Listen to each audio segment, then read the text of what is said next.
Hello, everyone, and welcome to another session of the Passenger Experience Conference, a session that deals with the next round of disruptive innovation. And I would like to take some time to reflect on this and what we're going to be discussing here with our esteemed panel. Innovation, entrepreneurship, and product development is a core element of growth in our industry. And during this current health crisis, a lot of companies have taken the opportunity to innovate further. They're eager to shake things up, innovate, and disrupt the status quo of how we're doing business until now. There is a big forcing change on a sector that is often regarded as old-fashioned and out of touch. So we're using basically this crisis as an opportunity to do things better. We have myriad of examples of companies that have innovated over the last year and a half and continue to be the driving force behind a lot of good change. So without further ado, I would like to welcome our three panelists. Ben Kaufman, Director of Marketing and Communications at JSX. Hi, Ben. Morning. George Land, Commercial Business Development Director at Hybrid Air Vehicles, and Craig Vogel, Professor of Design and President at the Live Well Collaborative. Hi, George, and hi, Craig. Good morning. Thank you so much for being here with us. I'll start with Ben. Please share your insight on all the different types of innovations at JSX, please. Sure. Well, good morning and good day, good afternoon to everyone around the world. And my name is Ben Kaufman. I lead the marketing and communications team for JSX, based out of Dallas, Texas. And for those of you that maybe aren't familiar with JSX or who we are or what we do, we are a public charter operator. And we fly reconfigured jets down to 30 seats on short-haul point-to-point routes throughout the Western and Central United States. Our primary upsell and our primary differentiator is that we fly out of the FBOs, or the private hangars on the other sides of the airports. We do not use the main passenger terminals.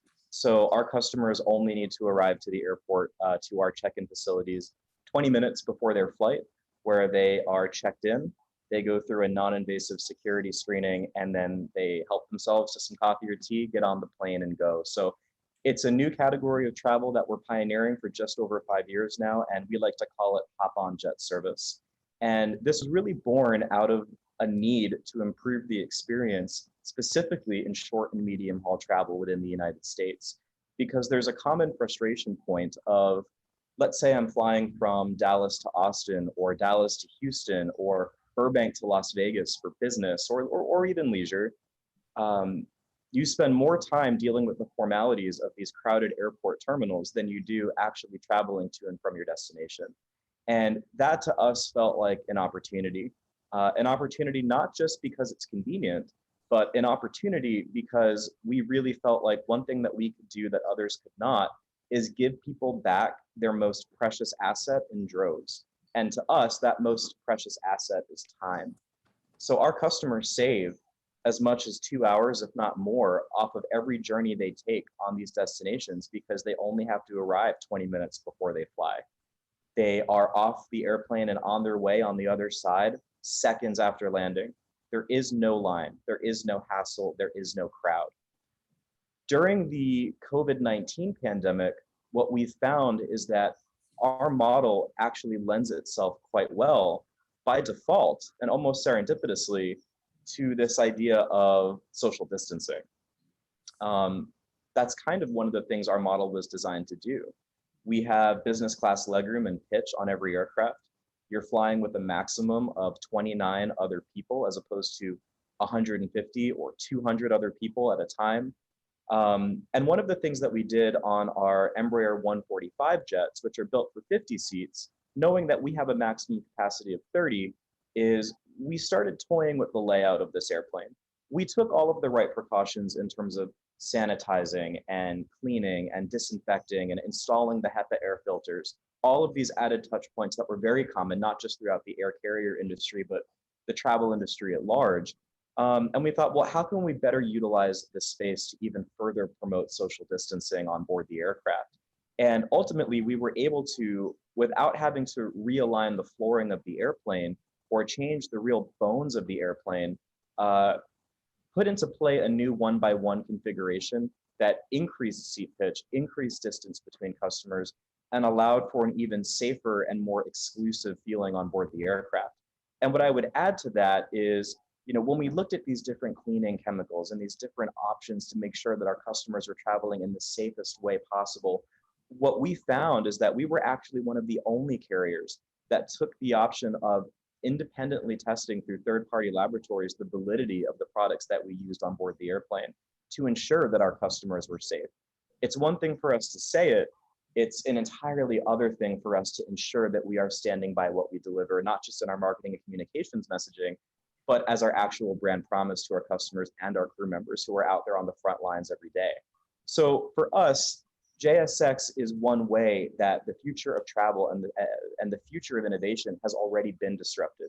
A lot of times when we look at innovation and we look at disruption, we're focusing on the core travel experience itself once you're on board the aircraft. For us, we said it needs to start earlier than that. What can we do on the ground experience? And that's really where we have found our niche.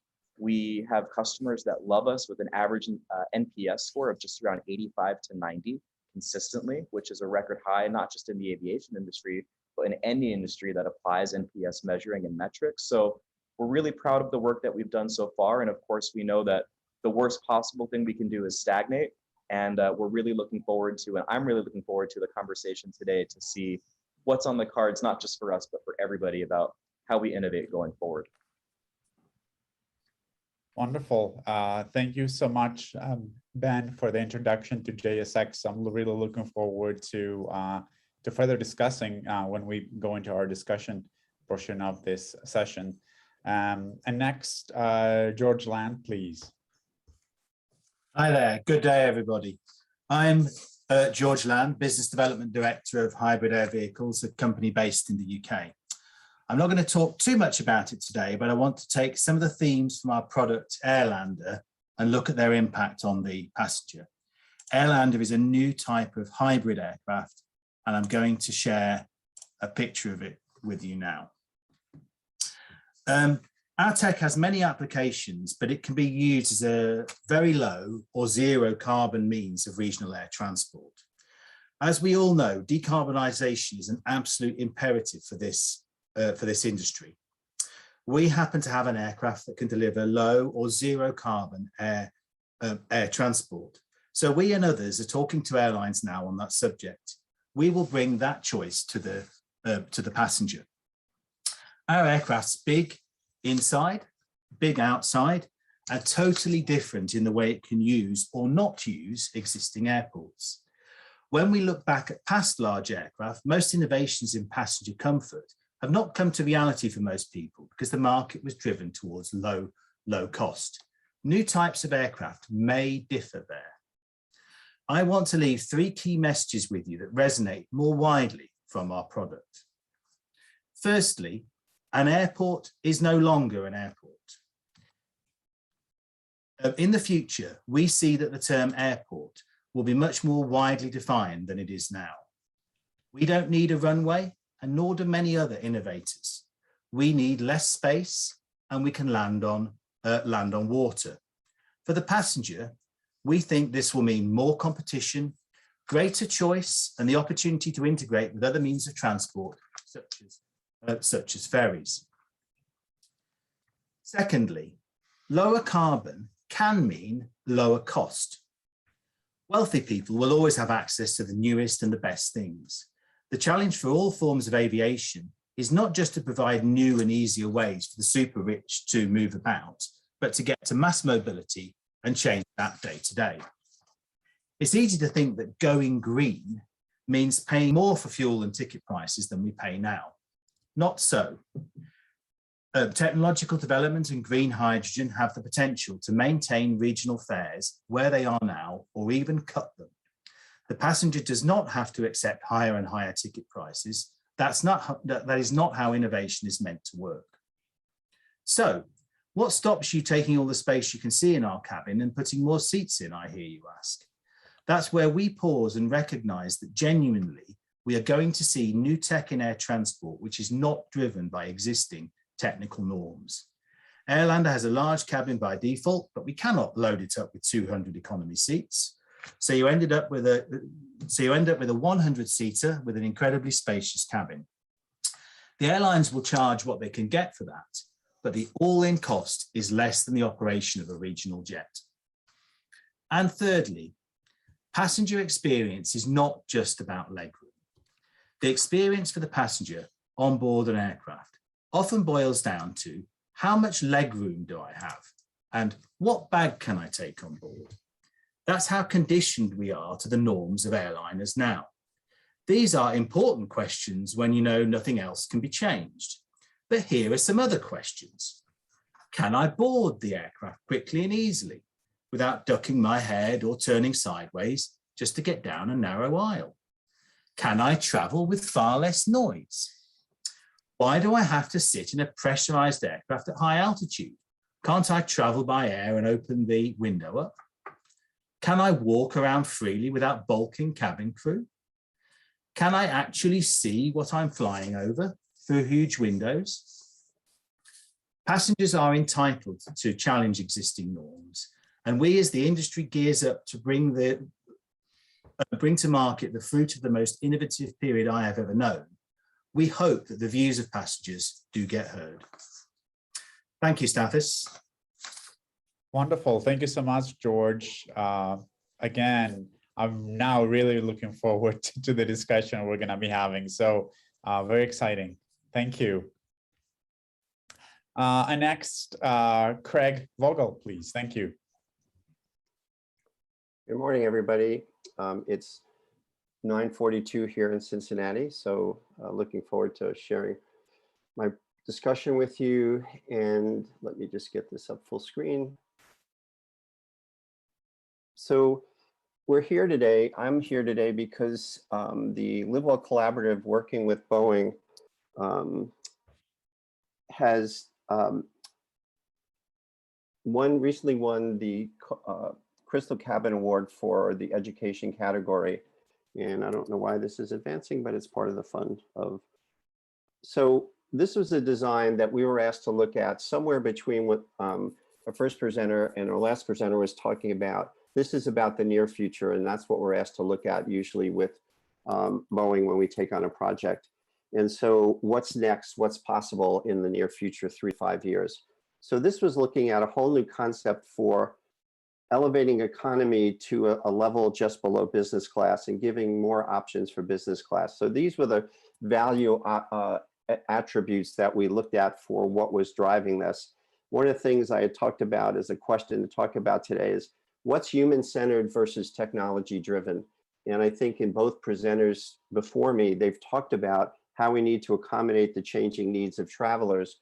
And so this is an example of how do we create options other than the traditional business class. So this is a look at an open system that would happen as the plane takes off. You see that the seats are in the regular condition. In flight, they open to create this alternative space. So one of the things that's so exciting for us is, and I found while I was at Carnegie Mellon in the last 18 years I've been at Cincinnati, is if you put students, undergraduates, graduates, and different disciplines together in a very good structure to develop innovation, they can see things that no one else can. They're not better or worse than working within a company or a consulting firm, but they have a different eye on the world for many reasons, mainly because they're not inundated with all the extra things that most of us are inundated with once we get into a company. And they're also not wearing the blinders that very often happen for people in companies. And we also have a great person to work with who's our constant contact. And she was the one that saw the potential and brought this back to Boeing as an idea and said we ought to develop this. And so this is the kind of relationship that I think many people can have with education if they know how to structure it. We also added in the competition, as we were aware of COVID, this new kind of screen that would come up, which would be an additional partition. And so this is a kind of concept that we're able to develop in 15 weeks. And this is the time frame that we work with Boeing and all our other partners at the Live Well with. And so we're able to take a group of students with interaction, with support from Boeing, and transform a concept of what's possible in reconfiguring a cabin and come out with an output like this. And I think it's a testament to the team at Boeing, how our students are capable of taking on a project. And the one thing that was not mentioned, but I know is part of what was going on with the other two companies, we interview a significant number of people before we start looking at an idea. So we're very aware of what it takes to get the insights and understanding the kind of empathic insights that lead to what we think of as, significant change.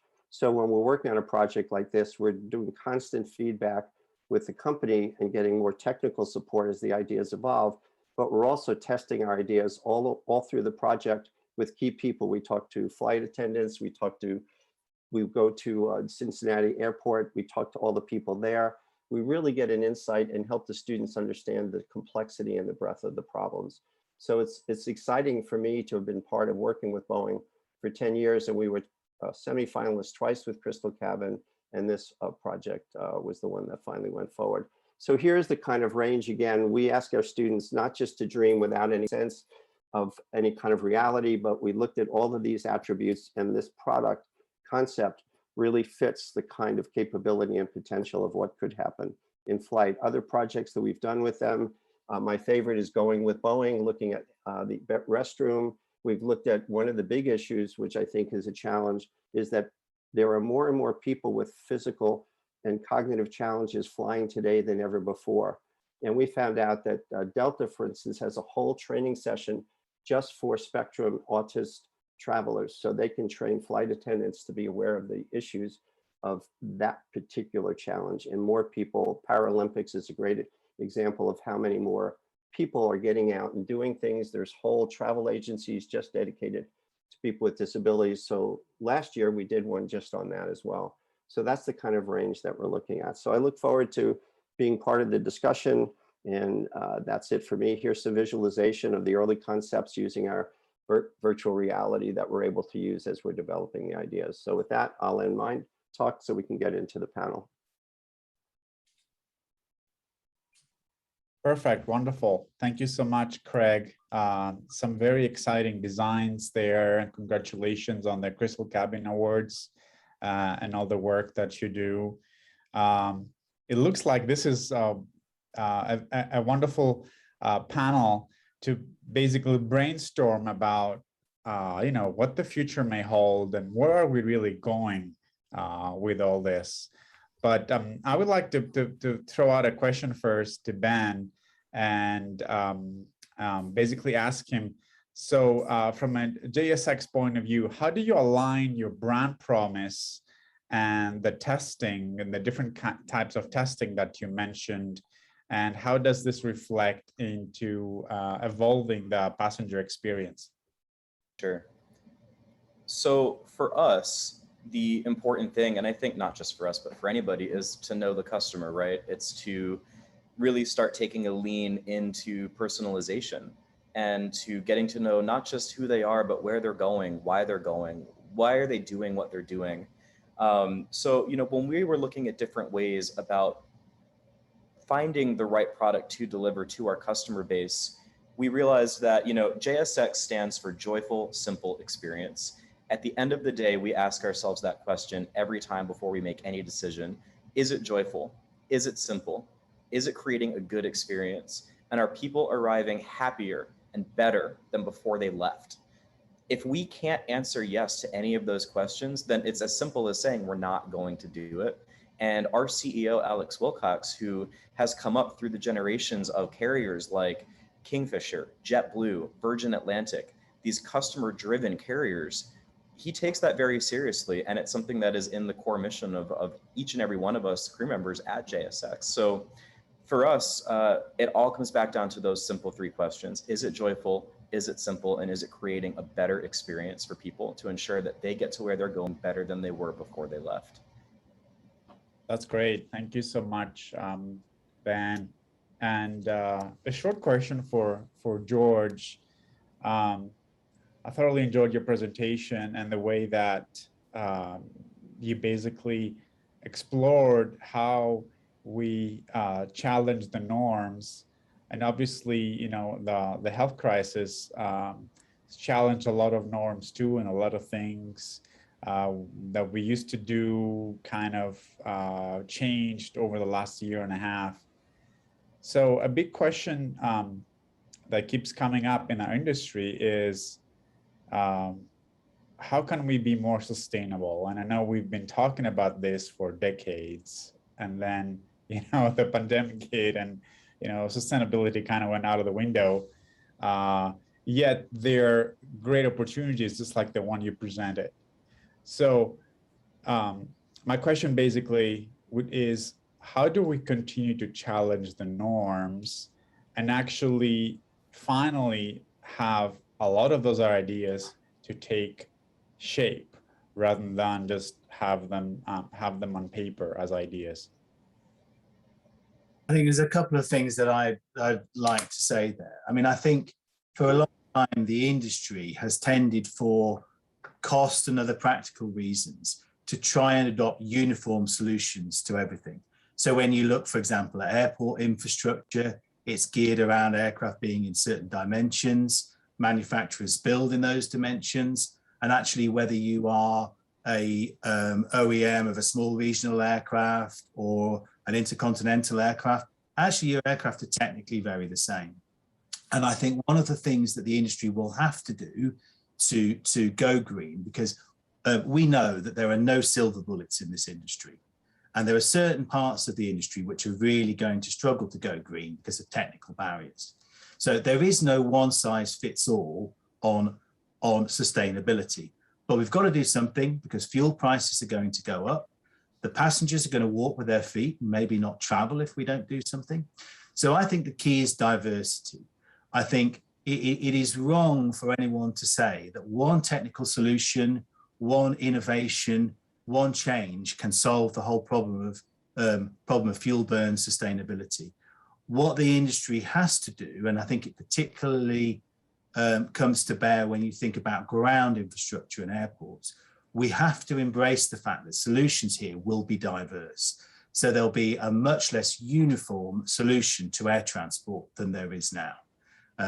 So that's the thing that I think is, point number one. And secondly, and this probably counters, my basic emotions in life, but I've got to say, I think there's a big role for government here, because where it comes to integration of ground infrastructure and trying novelty, government has to sponsor that. Some of these ideas will not work. And there's a place in capitalism for failure, but there's no doubt, especially in the European economy, that governments need to boost things along a little bit and encourage people to try and fail. So I think with those two sentiments, I think we will get more change, we'll get more innovation, and we'll get more ideas like the ones we've just seen being brought forward to the passenger more rapidly. Absolutely. I would actually, I agree very much with this. That also highlights the fact that we need to keep getting together, and, we can't necessarily just continue to work in our silos. So the only way to move forward and actually challenge what's been happening up until now is to come together, work together, synergize, and with the support of the industry and the world governments around us to sort of make things happen. Thanks so much, George. And now moving on to Craig with a question that relates to the open system design that you talked about. So what kind of feedback were you getting from all the constituents that you tested the new design that you presented to us? In other words, what's the whole appreciation of this design from passengers, airports, airlines, aircraft manufacturers? Well, the main airline we work with support of Boeing is Delta, because Delta's got a significant presence here. Then we've talked to other airlines as well. as we were saying today, that consumers who are flying are so much more aggressive about getting things that are better than they've been. And so there's tremendous drive that way. But the other thing that we tend to do is look at the whole system. So we want to make sure the flight attendants are going to get as much out of an innovation, and the people in the airport are going to get as much out of it as the actual people who are the customer, the end customer. So we get feedback from all of them. One of the best feedback loops we get is the flight attendants, because very often, like nurses, they're the one living with these things, but the one least often talked to about what's going right or wrong. And we can't believe when we don't have traditional interactions with them. We actually meet with them and co-create with them. So a lot of our co-creation comes out of them, a lot about lead business people that we would talk to about what attributes they're looking for. And so as we're developing concepts, we're getting input all the way through, and then we're using additional feedback once we get concepts visualized. And then, as I said, we have good connections with the Boeing team, and our lead person takes ideas back. And when we need technical knowledge to confirm that something's feasible, then we'll go back in the later stages once we have a clear idea and look for feasibility. What was interesting about this idea, and so often is the case, and I think our other two speakers alluded to this, companies that are in a good place very often don't want to push as hard. There's a kind of complacency that happens about moving by inches or feet, or, and so they were looking for other stimulation to kind of jar them out of the kind of situation they're in. So Boeing looks to us to just think more openly. And we did a thing on food. Why is there restaurants now serving an amazing amount of food in a terminal, and when you step on a plane, this little box scissor loads up and brings you probably 1950 level food, if at best. And so what we did is a whole system of how do you optimize the airport as a delivery system so it comes to you. You don't have to buy it and carry it on. It comes to you. And they've been talking about doing this kind of thing, but they never pushed it through. And we showed them a whole system that's not only a better delivery, but also environmentally less impact in terms of what would be left over after food was consumed. So these are the kinds of things that we do. And sometimes they're a little uncomfortable because it's pushing them, but very often we found that Boeing's been very accepting. And because we're dealing with the innovation lead person at Boeing, that's her job. So we're actually enabling her to bring back more dynamic thinking to kind of drive innovation in the company. So it's one of those things where you get in one of these situations where you find the right capability where we can do for them what they don't have internally. So that's how it works. And it's just been a 10-year relationship that is a wonderful integrated system of beginning ideas, evolving ideas, and we call it co-design. Our students co-design with everybody in the system so that we're not dropping ideas and seeing if it works. We're constantly evolving with people. So that's how the system evolves in every project we do.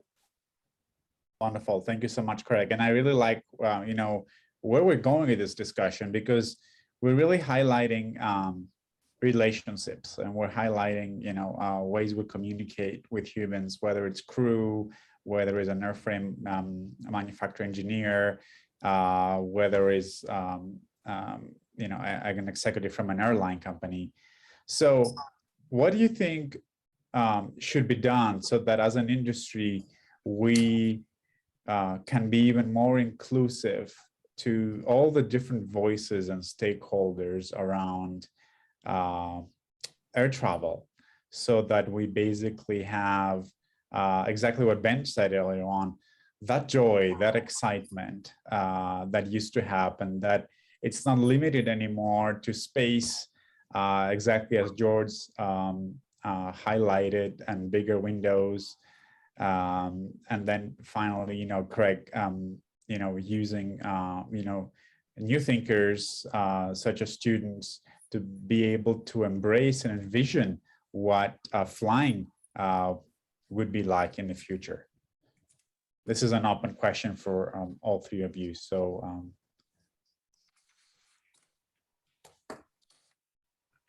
yeah, go for it, George. I think communications is very key in the wider sense. I think it's very difficult to break outside the sort of primary relationship that the airlines, for example, have with their customers.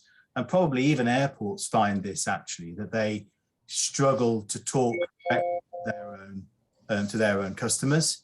So personally, I think that we have such a big opportunity now. We all know the downsides of social media, but when it comes to communication directly with an audience and the introduction of novelties, I really think that the answer's staring us in the face with social media. And the other advantage that it brings is that, frankly, younger people are the future. They are the demographic that is the main user of social media. So I think point one, it's fairly obvious. Social media represents a means of bypassing traditional communication methods.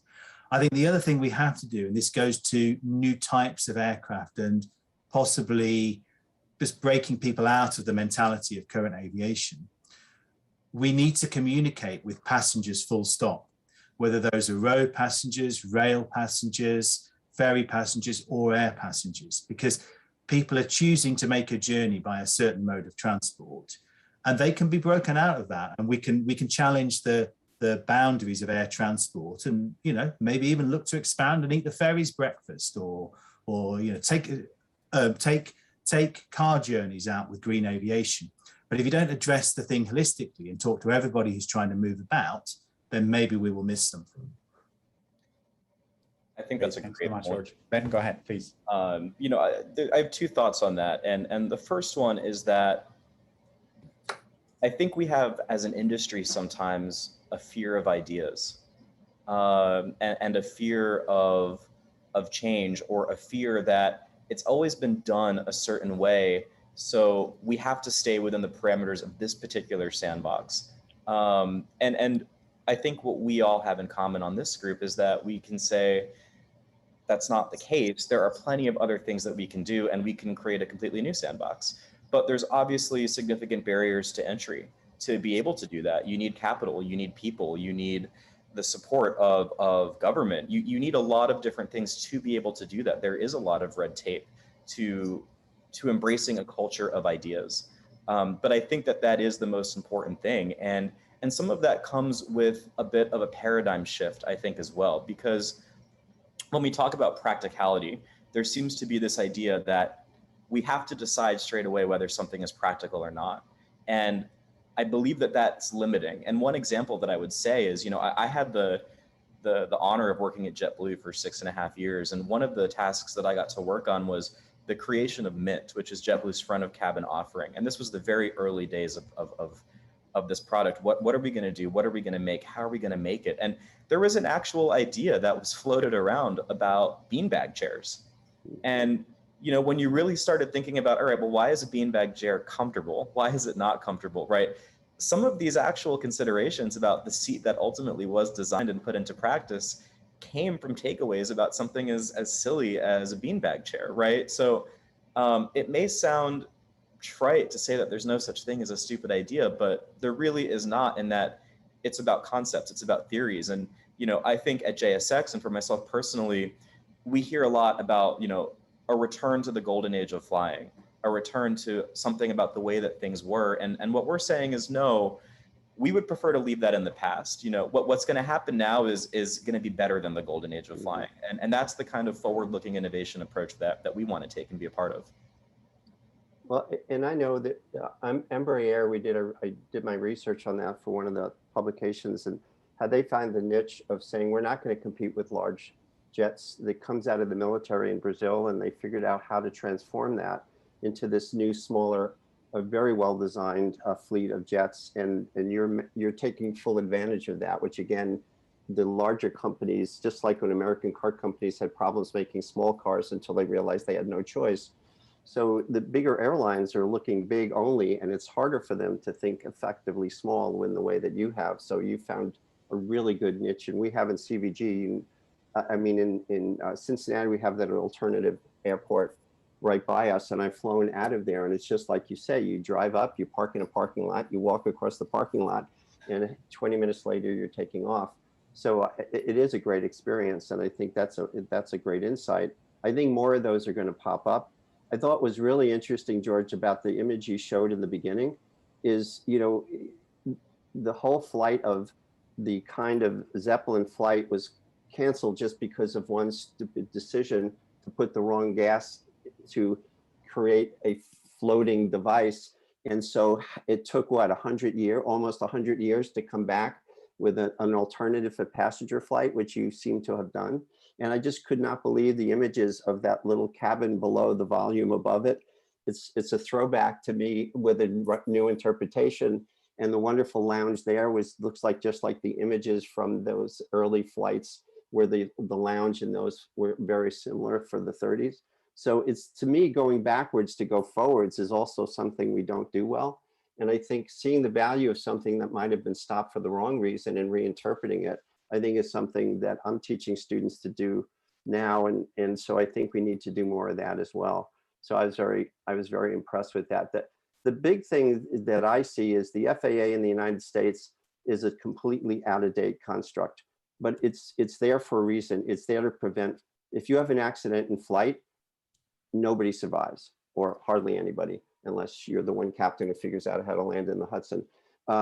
But the main problem is that kind of pressure has slowed down innovation because people are afraid to take a risk that might do something. Well, Boeing did, and you saw the consequences of that with their software. But it's, when we started, flight attendants were still using phones to call the captain, right? Can you imagine anything more antiquated to have to use a phone on a wall as one example of how behind flight is in the United States? China is going to do things in the next decade because they don't have those restrictions and they can pivot so quickly. And then in the continent of Africa, as countries are coming up, flight is going to increase there in several different countries. So we're looking at places where innovation can occur faster. And the challenge is for the rest of the world to keep up with countries that have better opportunities to innovate for various reasons. So I think that should inspire us to figure out how to overcome some of the challenges we have. So I think part of that is governmental, part of it is companies willing to take risks, but I feel like many of our companies are like Henry Ford was in 1927 with the Model T, until GM came out with market segmentation and literally stopped the Model T dead. We're at a point where I think certain jets are going to stop dead because they're just going to be replaced and companies just refuse to see it coming. So I think these are the various scale challenges that we're looking at, internal in companies to external to government systems that are in different states of health to drive innovation. So, and if I could add one other thought there too, and I think that's all true. And one thing that George said about social media, I think, is also completely correct in that it is this tool that's right in front of us. Right. And with that, though, comes an enormous amount of social pressure. People are telling us loud and clear what they want and what they expect. And there was a survey that was done for leisure travelers about a year and a half ago by Booking.com, so one of the behemoths of the industry. And they have found, and this is a trend that continues to grow, about 65 to 70% of customers in that survey expect that when they make a booking decision with a travel company, that there is an element of impact. And that could be something as small as carbon offset, something as small as the hotel saying, we're not going to change your towels every day, but they're starting to look for more. And one of the things that I think we're going to struggle with as an industry is acknowledging that that social pressure exists, but figuring out not just how to pay for it, but how to democratize it in a way that makes it accessible. If we look at something like biofuel right now, it is something that a lot of us could do, but it is prohibitively expensive. There is no way to put that into practice right now without passing on a significant amount of cost to the customer. Mm-hmm. So there is a disconnect right now between the social pressure and the willingness to pay. And that's something that I think we need to figure out how to tackle as well. Yeah, I think a goal would be, can we get Greta back on a plane? So absolutely, that little 18-year-old that's standing up in front of business, country leadership, and really represents to me the goal we all should be striving for. And she's pretty articulate about it. So, yeah. I think it's clear that people can be led. I mean, I think, and people change their perception of what they enjoy and what they want. I mean, just to give an example that I cite, you know, when I was growing up as a child in the 1980s, I remember seeing a news report that people in Germany had to separate their rubbish out so it could be recycled. And I remember that our family reaction was, oh no, you know, that's gross, that's horrible. You're going to mess around with your bins and stuff. And now, worldwide, well, certainly in wealthier countries, we're all doing that. And moreover, we feel guilty if we're not separating our rubbish out so it can be properly recycled. You know, it's something that kids can actually enjoy doing. So I cite that sometimes as an example. Now, people's whole mindset about issues, not just environmental issues, but perceptions of what's acceptable in aviation and what's not, they can be gradually altered, but it takes, I think, constant over communication for that to happen. Yep. Thank you.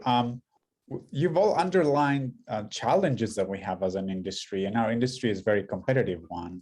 So we often have to deal with governments, we have to deal with regulatory authorities. So there's a lot of restrictions around innovation.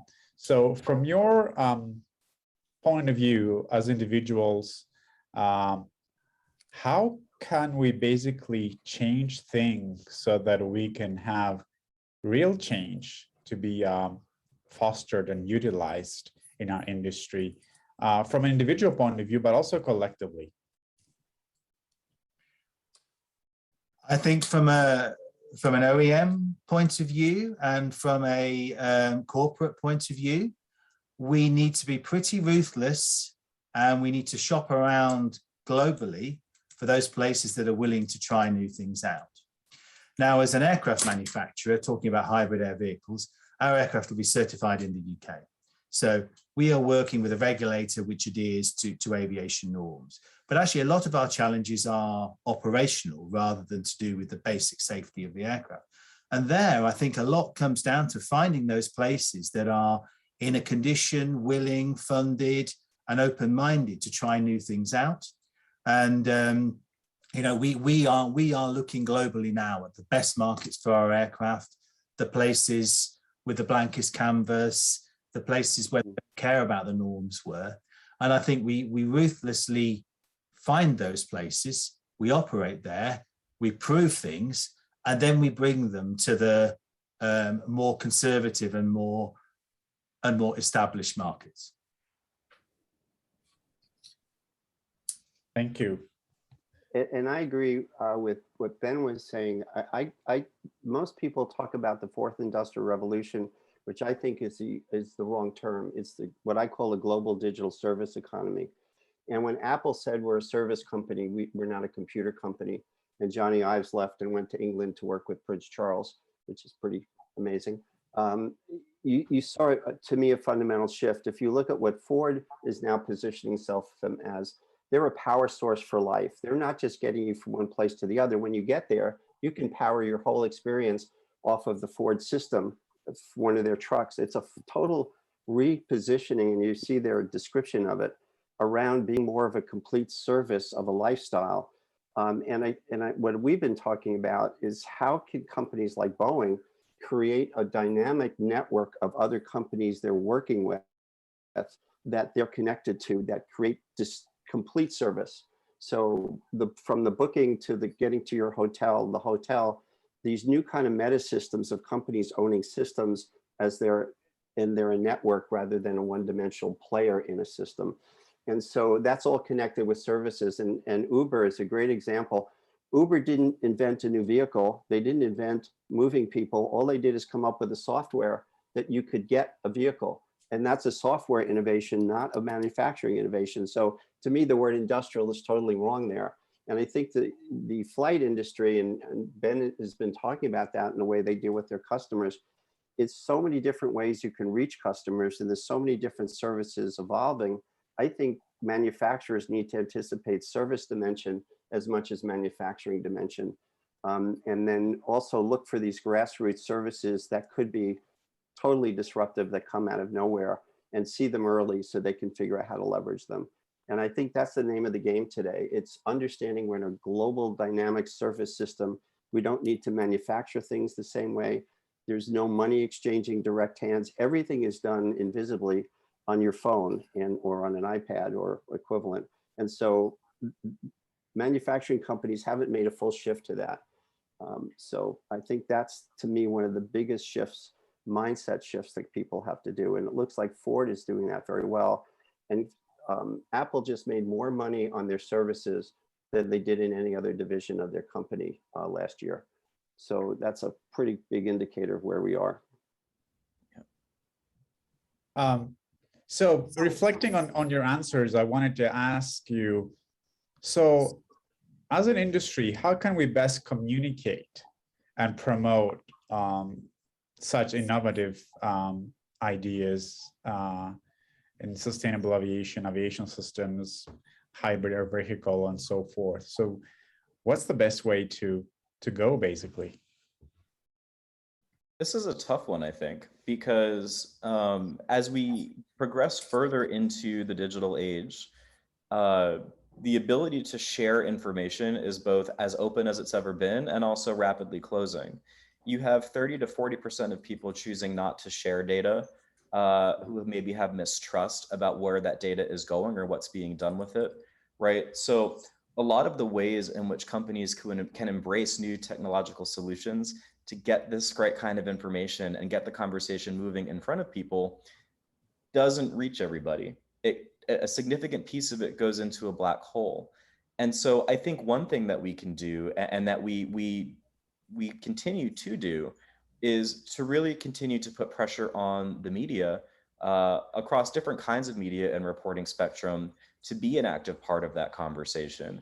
Not just because it's something that maybe will increase the amount of ad revenue they get, but because there's an element of social responsibility and corporate responsibility that comes with having a platform and with having a voice. And so, we continue to put that pressure on those outlets. We continue to put that information on social media. We are in active conversations with multiple vendors of hybrid electric vehicles and aircraft to change over our fleet at JSX in time.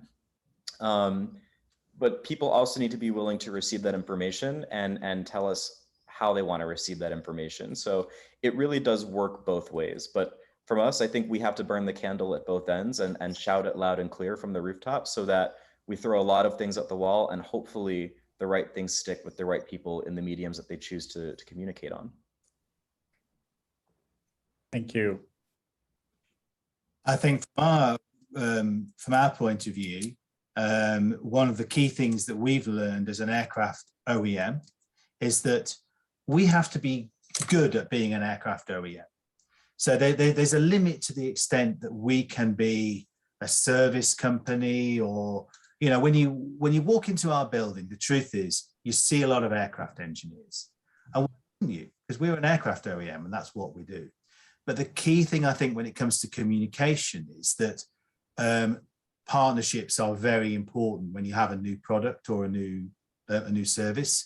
So we're actively partnering with leasing businesses, with ground infrastructure businesses, with airlines who are interested in trialing our product, and that gives you much greater communications reach to a different audience, and maybe an audience which is interested or skeptical in a different aspect of the operation of your product.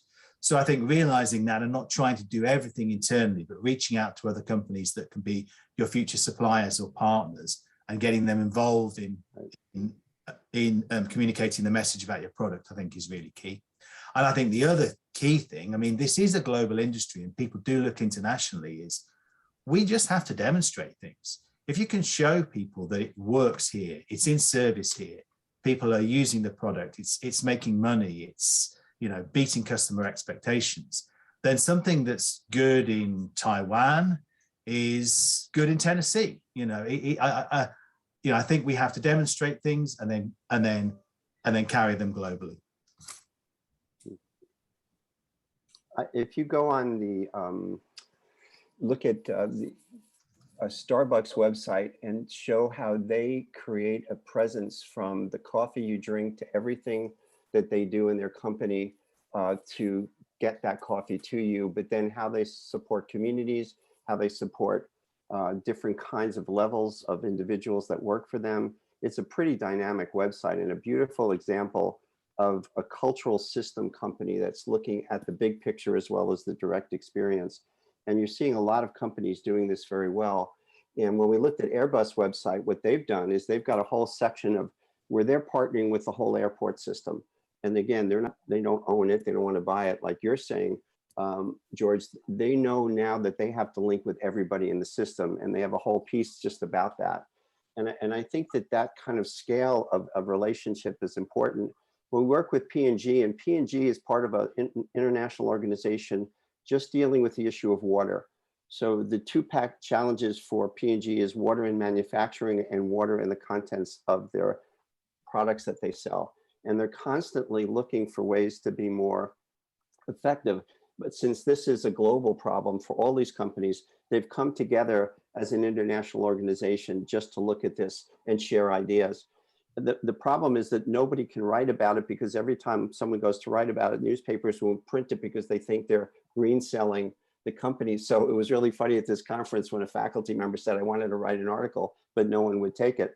But there's a lot, I don't know where the air industry is. That I think we need to look at common issues that we don't worry about competition, that are really in the best interest of everybody, to look at everybody's capability and look at really team solutions that bring together the resources of companies. And I think because, you know, we're gonna, what is it? You can either work together or die separately, is the, you know, the variation on the Ben Franklin concept. And I think we're at a moment where if we can't work as an industry, I'm not in the industry, but I'm secondary related. But if the industry can't find a way to drop the weapons and say we need a peaceful dialogue on several fundamental issues, I think it's not enough for no company is good enough on its own. So I think, I don't know if that's happening at all, but I think it really needs to happen if it isn't. Thank you so much. It's certainly a very, very exciting time to work in our industry with everything going on. And we've seen so many innovations, some of which you shared with us today, and thank you for doing so. So there is willingness, great ideas. Yet my question is, with all those ideas of supersonic electric aircraft and so forth, are airlines really ready to take on board those ideas?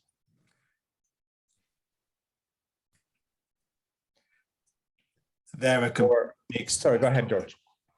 They are a complete mixed bag. And to be this is our experience in HAV. And I think what we have to recognize and respect is the fact that we've just gone through an event which is devastating, incredibly difficult for airlines, and they have a right to be preoccupied with their immediate cash flow, the well-being of their passengers and workforce, and their survival. But I think, I mean, our experience is they're all getting there with novelty. The larger airlines have often set up dedicated innovation teams, which are designed to drive out innovation into the rest of the company. The smaller ones sometimes have very innovative CEOs who are pushing, but there are some who are at the other end of the spectrum who are just not there yet. But I think, you know, personally speaking, I think we have to respect that. But there is currently, in my opinion, a huge spectrum of willingness to embrace change in the airline sector. Yeah, I would agree. I think, you know, I can speak for JSX in that we are ready, because for us it's the best of a lot of different worlds, and I think ultimately this will be the case for most carriers. But this is a win with customers. This is a win with cost. This is a win with corporate responsibility. This is a win with efficiency. You know, this is one of those things where sometimes I think in corporate we get caught up with short-term investment versus long-term gain. But when we play the long game on these kinds of investments into sustainable solutions and technological forward solutions that are coming, there's only benefit for us in the long run. And ultimately, if we say, you know what, it really comes down to the money, and it doesn't, but let's just say that for a moment.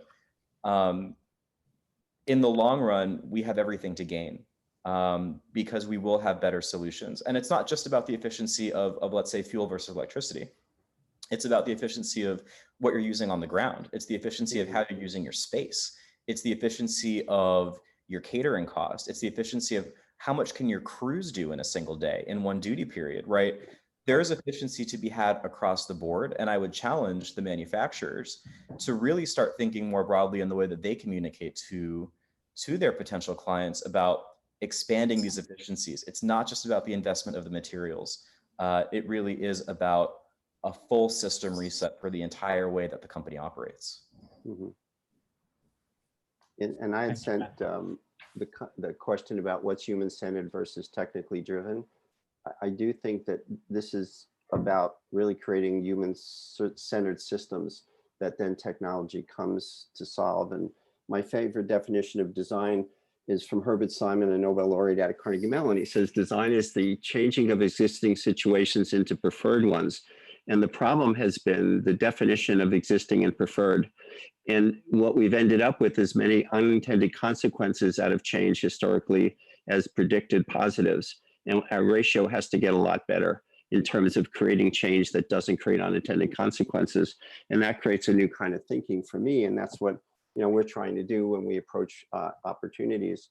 And so two sectors are really being hurt now is healthcare. And you're looking at healthcare workers, many of them leaving because they have to. The work has turned from being humanitarian to being exhausting.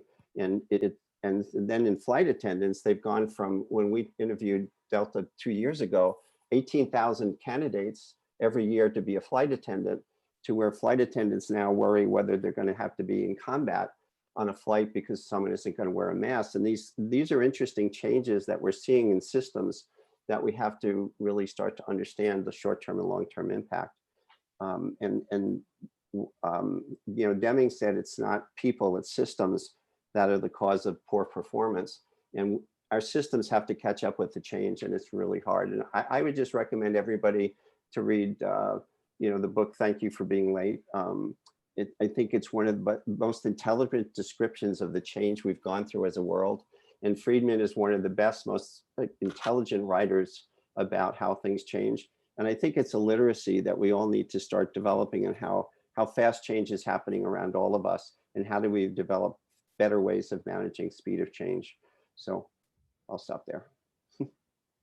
Absolutely, thank you. Yeah, and it looks like what we need is systems design or redesign and process design to be able to handle a lot of the ideas that even yourself shared with us today, and basically being able to move forward because the industry, has not been that fast in adapting and changing things exactly as you highlighted. So I'm really looking forward to a lot of the innovations taking shape and form and seeing them on board current aircraft and new aircraft. And I wanted to sort of, give you a little bit of time to see if you have any final thoughts on the subject of innovation entrepreneurship in our industry before wrapping up. Any final thoughts? I think we need to ask passengers what they want, but we also need to show them a little bit what we have, because this is a technically driven industry. And I think sometimes, unless people know what's now possible, it's difficult for them to conceive of what they personally might want and how they might use the products. So there's definitely a process of educating people as to new possibilities and showing them new things, rather than just relying on people saying, on the basis of what they know now, what they want in the future. Thank you, George. For us, one of the things that we're very cognizant of is the decline in children and young adults going into the field of STEM. And so we focus heavily on trying to boost resources and opportunities in STEM, so that we can get people into these engineering jobs, into these critical thinking jobs, into the jobs that we can sit here and talk about it of what's going to happen in the future, right?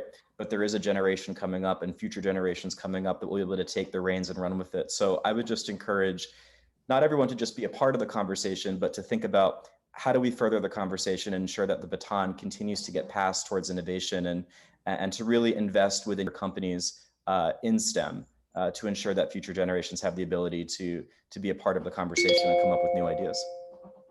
And I would just add an A to STEM, which we call STEAM, which some people call the arts, I call aesthetics, but I call it the human dimension as well. And my whole career has been understanding how to create integrated interdisciplinary teams and make them effective. So often companies create teams, but they don't have the structure to enable them to be effective. And both at Carnegie Mellon and at the University of Cincinnati, all my work is learning how, both with organizations and with education, to educate people to work effectively, because the structure alone doesn't solve a problem. It's the way you empower it and support it. So I would say that, along with different emerging fields that have to have more people in them, it's putting people together effectively across many functions. Perfect. Thank you so much. And with this, we're concluding our session on the next round of disruptive innovation. And I would really like to thank Ben Kaufman from JSX, George Land from Hybrid Air Vehicles, and Craig Vogel, Professor of Design, President of LiveWell Collaborative, as well as the entire team of the Passenger Experience Conference for another great event this year. I think we do all anticipate getting together soon, and next year being back face to face. At the same time, I'd like to say that this session, along with all other sessions, will be available to stream after the event. And thank you so much for making this another exciting event, another exciting year. Thank you all very much. And I'm looking forward to continuing the discussion with each one of you on an individual basis. Thank you all so much. And thanks for having me. I really appreciate it. I learned a lot today. Thank you. Thanks.